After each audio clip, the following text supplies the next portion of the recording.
Hello mga mare, ngayon po gagawa tayo or magluluto tayo ng simpleng kosa dish. Siyempre, kailangan natin ng kosa, onion at saka ng kamatis. Kayo na pong bahala kung gaano kalalaki ang paghiwa ninyo ng kamatis at onion. Nagpainit na pala ako ng pan at nilagyan ko na ito ng mantika.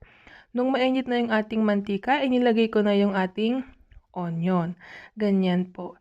Sa video po or sa aking pagkuha, medyo malalaki yung cut ng aking onion. Pero sa totoo lang po, maliliit lamang po yan. Kasi po, mas gusto ko para mas mabilis na maluto yung ating onion. Nung nag-golden brown na, ilalagay ko na po yung ating kamatis. Ganyan lamang po. Yung kamatis po, kinat ko lang din po yan ng maliliit para mas mabilis siyang maluto.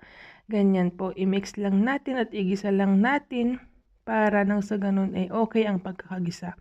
Nung naigisa ko ng konti, tatakpan ko lamang po yan at babalikan ko yan ng 2 or 5 minuto. Kapag after 5 minutes na, ganyan ng itsura niya. Pero, hindi pa po yan luto kasi nga po yung ating kamatis at yung ating onion ay hilaw na hilaw pa. Hindi ba? Buong-buo pa yung ating kamatis. Ganyan lamang po. Tapos, lalagyan ko na rin pala yan ng pepper at saka ng salt. Ba't ko po lalagyan ng salt at saka ng pepper? Para at least kahit papano merong lasa yung ating kamatis at yung ating onion. Pag nalagyan ko na nung kamatis at saka ng pepper yung ating ginigisa, haluin ko ulit yan. Pagkatapos ay gisa-gisa ulit. Pagkatapos, tatakpan na naman. Pagka natakpan, mag-antay ulit tayo ng 2 to 3 minutes. Hindi po ba? Ganyan. Pero hindi pa po yan luto. Mag-antay pa tayo ng siguro mga 2 minuto. After 2 minutes, ganito na po ang itsura niya. Ayan. Naghiwalay na yung ating oil at saka yung ating kamatis at onion. Ibig sabihin po niyan, pwede na nating ilagay yung ating kosa na kinat. Ganyan po. Ilalagay ko na yung ating kosa. Yung ating kosa po ay kinat ko lamang po siya ng katamtamang nipis, ganyan lamang po. Sa hindi po nakakaalam, ang lasa po ng kosa or zucchini sa atin ay parang lasang upo. Alam niyo po yung upo, pero ang itsura niya ay parang itsurang cucumber or pipino. Ganyan lamang po.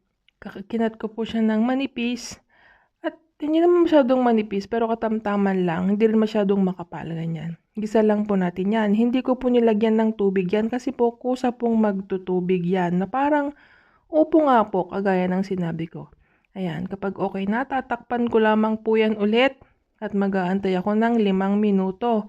Pero dapat po naka-low fire po yan. After 5 minutes, ganyan na po ang itsura niya, hindi po ba? Nagtubig na siya, kagaya ng sinabi ko, meron na siyang tubig. Ayan. At luto na din po yan, ready na. Masarap po yan. Sobrang sarap po. Gustong-gusto ko po yan sa kanin. Ayan. Sa tingin ko ay okay na ito. Kaya okay na po. Salamat sa panonood. Bye!